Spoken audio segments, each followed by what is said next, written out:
The protein puzzle. Are we really getting enough every day? Protein might be the most misunderstood nutrient on your plate. It's not just about the quantity you consume, but also about the timing and the types of foods that provide it. And guess what? Your body's protein needs might be significantly higher than you assume, depending on factors like age, health status, and how active you are. Protein isn't just something that builds muscles. It's the primary component of vital organs, skin cells, and it plays a crucial role in keeping your metabolism humming, regulating your appetite, and supporting your immune defenses.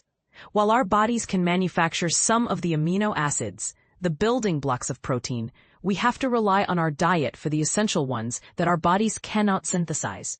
Here's a startling fact.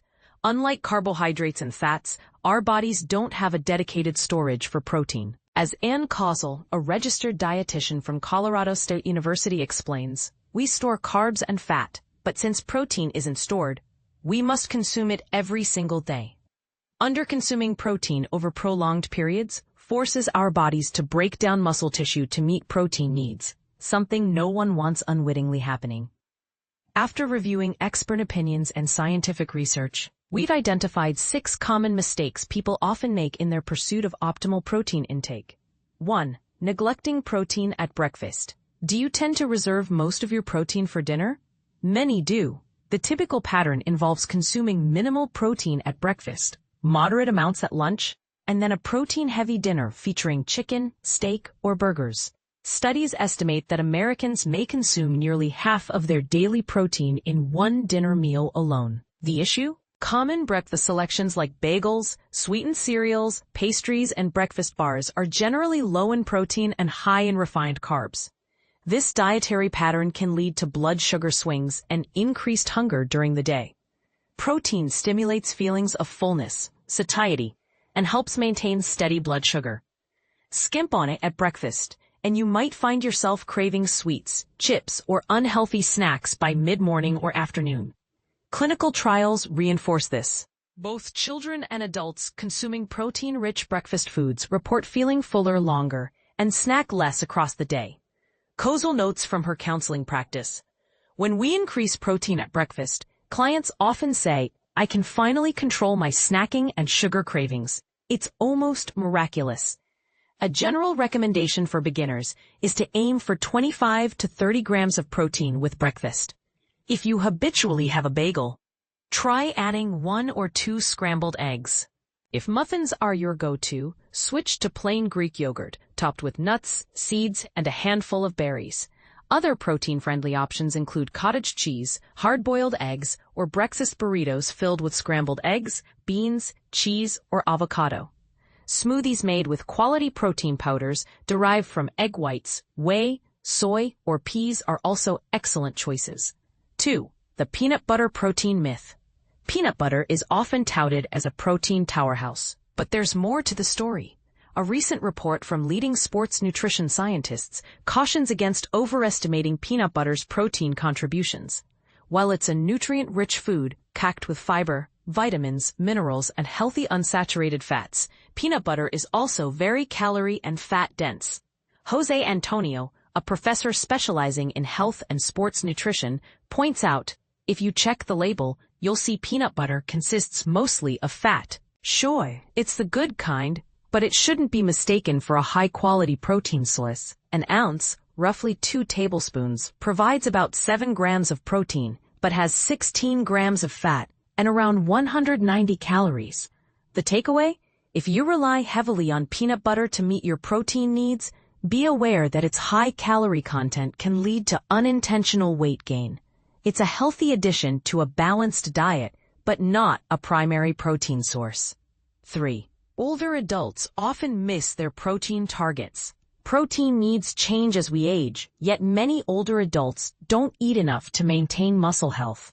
The official minimum protein intake recommended by the National Academy of Medicine is 0.8 grams per kilogram of body weight, around 0.36 grams per pound. This might equate to roughly 54 grams for an average sedentary adult, similar to about 4 ounces of salmon, a chicken breast, and 1 hard-boiled egg combined. However, this amount is simply the threshold to prevent malnutrition. Athletes and physically active individuals, as well as pregnant women in later trimesters, require significantly more. What most people miss is that after age 60, muscle mass naturally decreases and the muscles become less responsive to protein intake, a condition called anabolic resistance. Kate Dodd, a dietitian specializing in senior nutrition, stresses, muscle is essential even for daily tasks like getting out of bed or brushing your teeth. Protecting it becomes more critical as we age. To counteract muscle loss, older adults should target between 0.45 and 0.54 grams of protein per pound of body weight.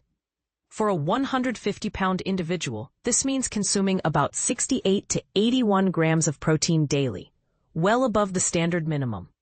Unfortunately, research shows that up to 30% of older adults in Western countries don't even meet the basic RDA. Overindulgence in red and processed meats. While red meat and chicken top the list of protein sources in the U.S., it's important to scrutinize what types of protein we consume.